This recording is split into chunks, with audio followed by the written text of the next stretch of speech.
Washington,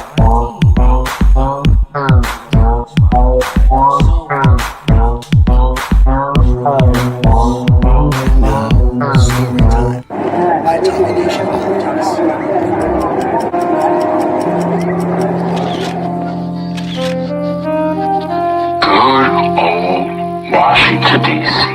Scene of my old beat. I was an investigative reporter here at the Intercept. Washington, D.C. You'll never find a more wretched hive of scum and villainy than you will in this town. It's got its own rules, it's got its own swing, it's got its own soul. Or elector. They say that people are sleepless in Seattle. Of course, New York is the city that never sleeps. It's the Big Apple. If I had to place a little motion picture slogan on a postcard, I was nailed it like some kind of a Yankee Doodle dandy. I'd come up with a whopping doozy of a four-letter word casserole summing up the whole of this town. Washington, D.C. They say the motto for D.C. is justice for all. Justice, and that's about ironic as it gets. Justice. It's just about a cesspool of the opposite medicine. Justice. The only justice that this bar area where rampant corruption is working with reserves itself for the well-to-do, wealthy citizens of, you could say, industrial achievement and their half-wit politician lackeys that they grease up to no end so they can make sure that they get their fun. By the nickname for this morally ambiguous slumscape, D.C. sure as hell name it. Washington, D.C., home of the bootlickers, bootlicker bugaloo. I'm sure some city snowflake would get all choked up, absolutely offended by the disposition of this town. It's not polite decorum, part of the conventional wisdom, not part of the social norms to be so brutally honest. Not in a place like this, not in Washington, not in the land of spit, not in the land of excess. No room in the makeshift world of decorum for an investigative gumshoe like myself. Obsolete now. I ain't part of the gravy trade. There's no use for truth or facts here. I didn't make no gravy for no grits. News Today and Media, friend of the show, Glenn Greenwald, co-founder of The Intercept, resigned from that publication yesterday, citing censorship of an article that he wrote on Hunter Biden and Joe Biden as his primary motivation. And Glenn joins us now to tell us more about what went down. Great to see you, Glenn. Good to see you, Glenn. Good to be with you guys. Can you just take people through sort of step by step what happened here? And also, was this over just this one article about Hunter Biden, or was this kind of a broader schism that's been brewing for some time? It's definitely part of a broader schism that's been brewing for some time, although even in the absence of that, even if things had been perfect, I would never accept somebody telling me that I can't publish my views or perspectives without having other people first agree with what it is that I'm saying. So even if everything had been perfect, I think this probably would have happened anyway. But no, as I detailed, I had a growing dissatisfaction with the direction of The Intercept. And a lot of this, I think people have to understand is the way that I've always written is based in how I began writing, which is I didn't go to Columbia Journalism School and then try and get a job at the New York Times.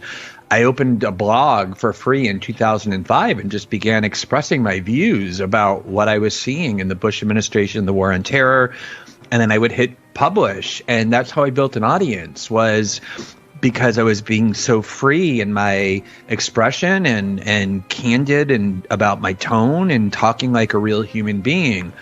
And so I never wanted to enter media outlets. And when they began trying to invite me to go and join those media outlets, my condition was always I need to keep the same exact editorial freedom where I post directly to the internet without editorial intervention, except in rare cases like the Snowden case or the Brazil reporting, or where it could give rise to legal liability. And this has always been the condition of any place that I went, written into my contract, Salon, The Guardian. And obviously I didn't go and create a new media outlet when I created The Intercept in order to impose greater limits on my own freedom. Nobody would do that, and I didn't either. So I've always had that freedom to publish directly to the internet without anyone intervening, which is why I've been able over the last 4 years to be able, for example, to publish so much skepticism about Russiagate when it was horrifying my colleagues at The Intercept who were on board with Russiagate and knew that it was making their liberal friends angry. It was only because I had that right. So that right is sacrosanct to me, to be able to express my views without having to negotiate the tone I'm using or what it is that I'm saying to appease other people's ideological preferences or their own views of what is correct or incorrect. And that's why I encouraged them. And I said, look, if you don't agree with everything I'm saying about the Hunter Biden emails, I totally understand that it's a very debatable issue, then you should actually go and write your own article and say why what I'm saying is wrong and air that debate, air that dissent instead of suppressing it. But the reality is that the reason they didn't want to do that is because in 2016, The Intercept was one of those publications, like the New York Times, that was blamed for Trump's winning because we did do a lot of reporting on the Hillary emails because that was our job as reporters. And they didn't want to spend the next 4 years, if Trump won, having their friends say, oh, look, you did it again. You published an article about Joe Biden before the election. Or even if Trump lost, saying, oh, look, you were trying to help Trump. That's the reality. They were captive to fears about what people on Twitter would say, what their friends and colleagues would say. And they just didn't want me reporting anything that would reflect on negatively on Joe Biden for that reason. So, Glenn, The Intercept responded to you yesterday. I'll just read a part of what they say. They say the narrative Glenn presents about his departure is teeming with distortion and inaccuracies, all of them designed to make him appear as a victim rather than a grown person throwing a tantrum. You published your email correspondence yesterday with those editors over the said censorship of your article there. Could you just lay out the actual accuracies here about and address their response? Sure. I mean, look, in order to explain to the public, including my own readership, why I was leaving the media outlet I created with great fanfare, I obviously had to be honest about my dissatisfactions with it. So I understand that the people who are still at The Intercept need to defend themselves, which means attacking me, and that's fine. But this is not a case where anyone needs to figure out who's telling the truth. I said from the beginning I was going to publish all of the information in the name of transparency that The Intercept has often failed to provide for itself, most notoriously in the Reality Winner case, where to this very day it never has explained to the public why that happened, how it happened, who did that. And I was furious about that. That was one of the major fights I had with them. And so I didn't want to be that way. So I published the correspondence, all of it I had with my editors surrounding their attempt to censor my article. And it was very clear what they said, which is, we're not going to let you publish this unless you remove all of the sections that talk about Joe Biden and Ukraine and Burisma and Joe Biden and China, and instead just make it a very narrow, much more stripped down version of this article by talking about your media criticisms. And I said, look, if there's a factual inaccuracy in the article, of course I want you to identify that, but you haven't.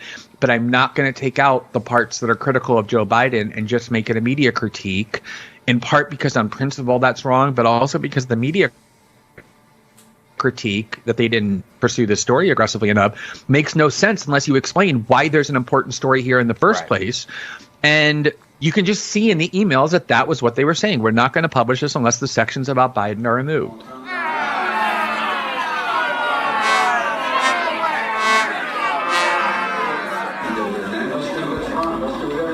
Look, here's the deal.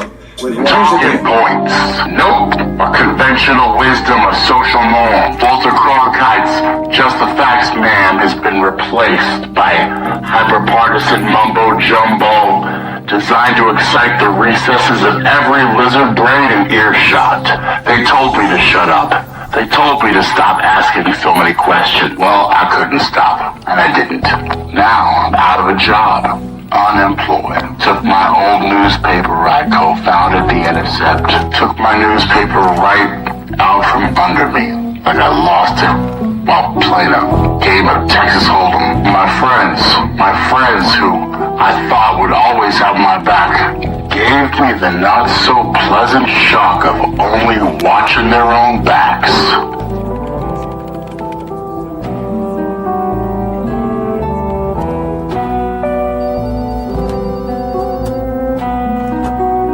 No surprise in this business. A man like me comes to expect that every human schmuck he comes in contact with in this city is really underneath all that professional two-piece suit and type ensemble. A sanctimoniously christened uppity Ivy League journalist setting his sights on the two-party system, the system of power, and all the accolades that can be achieved thereof. Access. Afraid to lose their access to the establishment, void of any moral compass. The fourth estate replaced with the propaganda of deep state echo chamber. No place for investigative reporting there.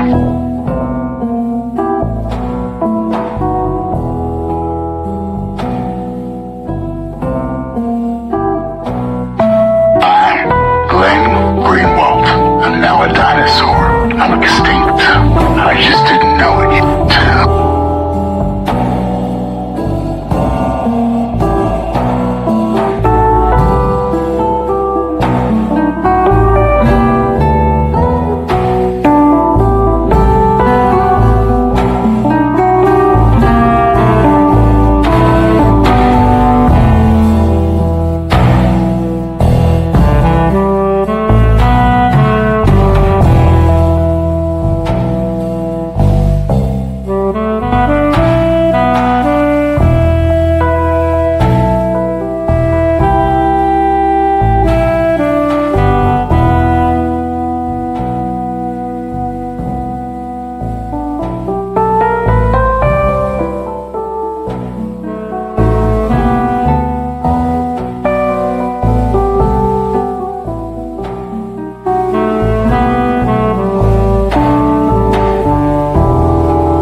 Guys, this is Tommy with Tommy Nation Politics.